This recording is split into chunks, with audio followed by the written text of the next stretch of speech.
ही नहीं है। और एक हमारा समय था जब हम पेपर में फेल होने के डर से रात भर पढ़ा करते थे, सो ही नहीं पाते थे। तो क्या अब आप उसका बदला मुझसे लेंगे? मैं 15 मिनट बाद उठ जाऊंगा, आप प्लीज जाइए, मुझे डिस्टर्ब मत कीजिए। इतना कहकर रौनक रजाई ढककर फिर से सो जाता है। तू ऐसा नहीं मानेगा, रुक मैं अभी पानी लेकर आता हूँ। बस फिर क्या था, इतना कहकर वो भागते हुए बाथरूम में जाते हैं और पानी की एक बड़ी सी बाल्टी लाकर रौनक के ऊपर फेंक देते हैं। पानी पड़ते ही रौनक झट से उठ जाता है। ये आपने क्या किया पापा? अब तो उठेगा नहीं तो यही करना पड़ेगा ना। वैसे थैंक्स डैड, आपके कारण ना अब मुझे नहाने की भी जरूरत नहीं पड़ेगी। चलिए अब आप माँ से बोलकर मेरे कपड़े निकलवा दीजिए, तब तक मैं ब्रश कर लेता हूँ। वैसे कल ना आप एक काम और करना, नहलाने के साथ साथ मुझे ब्रश भी करवा देना। ये ब्रश करने में ना मुझे बहुत आलस आता है। रौनक की बातों से अरविंद का मुंह खुला का खुला रह जाता है। वो अपनी पत्नी कमला के पास जाता है और रौनक की हरकतों के बारे में बताता है, जिसे सुन उसकी पत्नी हंसने लगती है। तुम अपने बेटे को समझाने के बजाय हंस रही हो। रौनक बच्चा है, धीरे धीरे सुधर जाएगा, आप क्यों उसके पीछे पड़े रहते हो? अभी नहीं सुधरेगा तो कब सुधरेगा? 10वीं क्लास में है रौनक, वो अब कोई बच्चा नहीं रहा। अरविंद की इतना बोलते ही वहां रौनक भी आ जाता है। क्या डैड, मैंने आपको एक काम दिया था, वो भी नहीं हुआ आपसे। अरे क्या हुआ बेटा? माँ, मैंने डैड से बोला था कि वो आपको बोलकर मेरे स्कूल की यूनिफॉर्म निकाल दे, लेकिन मेरे पीछे पड़ने के अलावा इनसे एक काम ढंग से नहीं होता। देख रही हो कमला, देख रही हो अपने लाडले को। अरे आप चुप रहिए जी। चलो बेटा, मैं तुम्हें कपड़े निकाल कर दे देती हूँ बस।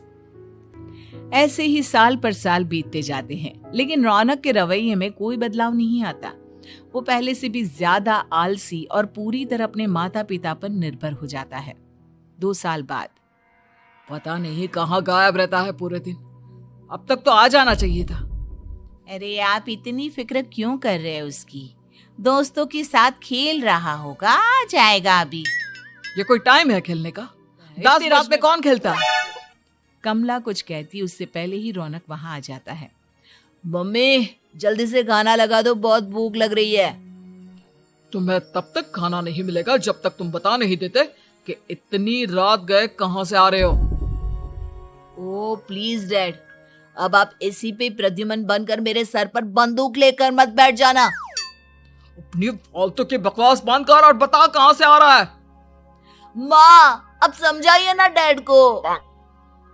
बता देना बेटा, इनको भी तसल्ली हो जाएगी। आप बोल रही हैं तो बता देता हूँ, मैं दोस्तों के साथ मूवी देखने गया था, इसलिए देर हो गई। तो इन सब चीजों में मेरे पैसे उड़ाता है। कभी 1 रुपया कमाने के बारे में सोचा है तूने? जब देखो हवा की तरह पैसे उड़ाता रहता है। माँ अब आप इन्हें चुप करा दीजिए, वरना ना मुझे गुस्सा आ जाएगा। अच्छा क्या कर लेगा? बता ना क्या कर लेगा तू? वैसे बात तो ठीक ही है, मैं कर ही क्या सकता हूँ, पैसे तो फिर भी मैं आपसे ही मांगूंगा ना। चलिए अब ये सब बात छोड़िए और मम्मी मेरे लिए खाना लगा दीजिए। अभी लगा देती हूँ बेटा। मैं बता रहा हूँ कमला, एक दिन ये ऐसे ही बिगड़ जाएगा। ओफो, आप क्यों इतना पीछे पड़े रहते हो मेरे बच्चे के? बात की बाद में देखेंगे, अभी आप शांति से उसे खाना खाने देंगे। अगले दिन डैडी मुझे 10,000 रुपए चाहिए। हाँ? अब इतने पैसे क्यों चाहिए तुझे? डैड आप बिना सवाल किए कभी पैसे नहीं दे सकते क्या? जब तक तू बताएगा नहीं तुझे पैसे भी नहीं मिलेंगे। अरे अब आप अपने बेटे को पैसे भी नहीं दे सकते? नालायक, तेरी उम्र के लोग नौकरी करते हैं और एक तू है जो नौकरी करने का नाम ही नहीं लेता कभी। आप लोगों के होते हुए भला मैं नौकरी क्यों करूं? अरे हम कब तक पैसे देंगे तुझे? तुझे भी तो अपने पैरों पर खड़ा होना होगा ना। कौन सा उधार के पैरों पर खड़ा हूं? अपने ही तो पैरों पर खड़ा हूं मैं। इसी तरह रौनक दिन प्रतिदिन लापरवाह होता जाता है। उसकी लापरवाही को देखते हुए अरविंद और कमला अपने बेटे की शादी कराने का फैसला लेते हैं और 1 महीने के अंदर अंदर ही रौनक की शादी मेघा नाम की लड़की से करा देते हैं। शादी के कुछ दिन बाद, रौनक, मुझे एक अच्छी सी साड़ी चाहिए, आप ला दोगे ना? हाँ, क्यों नहीं। कितने तक की आती है साड़ी? यही करीब 5,000 तक की। तुम चिंता मत करो, मैं आज ही डैडी से पैसे मांगकर तुम्हारे लिए साड़ी ले आऊंगा। आप कब तक ऐसे ही अपने पापा से पैसे मांगते रहेंगे? कोई अच्छी सी नौकरी क्यों नहीं कर लेते आप? अरे डैड के होते हुए मुझे नौकरी करने की जरूरत ही क्या है? पर आप ऐसे कब तक उनसे पैसे मांगते रहेंगे? कुछ आपको अपने दम पर भी तो करना होगा ना। अब तुम भी बाकी लोगों की तरह मुझे ज्ञान देना शुरू मत कर देना। साड़ी चाहिए ना तुम्हें, मिल जाएगी बस। इतना कहकर रौनक अपने पिता से पैसे मांगने चला जाता है। डैडी, मुझे 5,000 रुपया चाहिए। अब 5,000 क्यों चाहिए तुझे?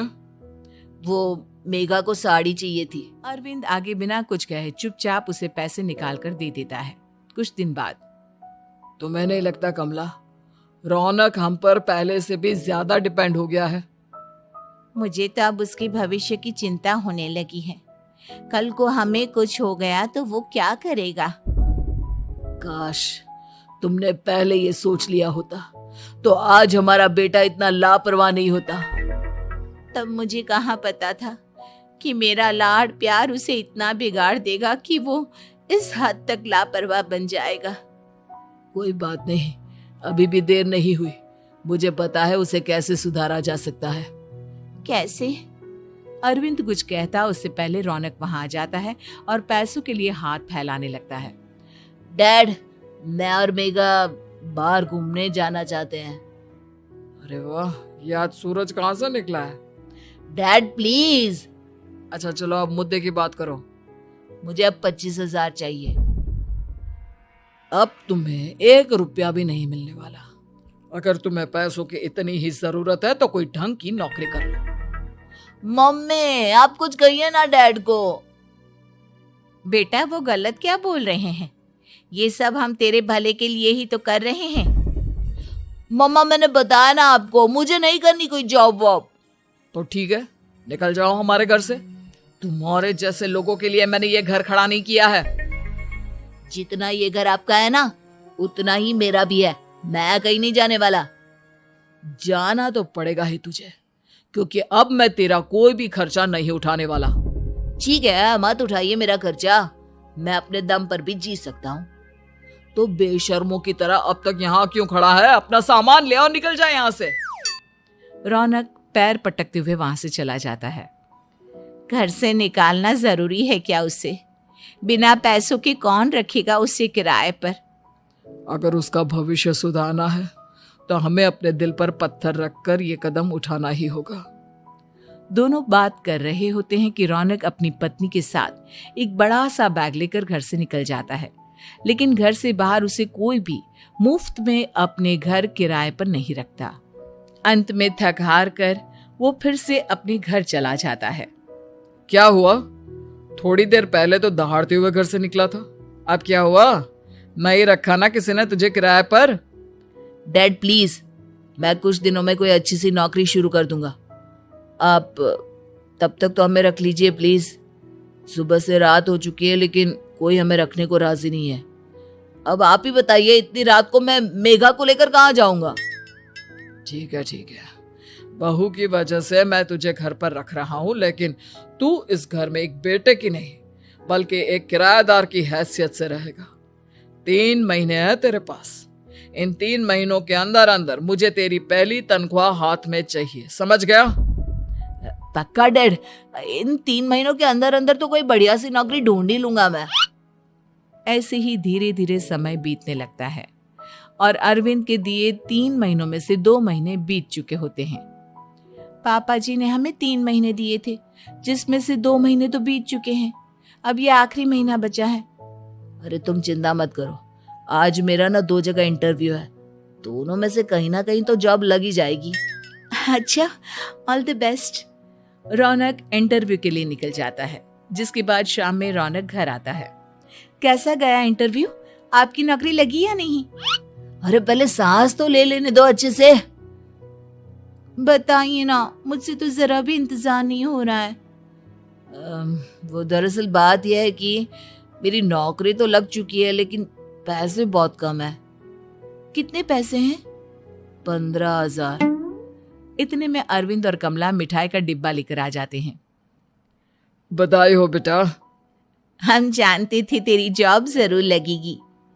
लेकिन मेरी सैलरी बहुत कम है मम्मा। कम है तो क्या हुआ, धीरे धीरे बढ़ जाएगी। हाँ बेटा, हम तो बस चाहते थे कि तू अपने पैरों पर खड़ा हो जाए। मतलब अब आप मुझे घर से नहीं निकालेंगे?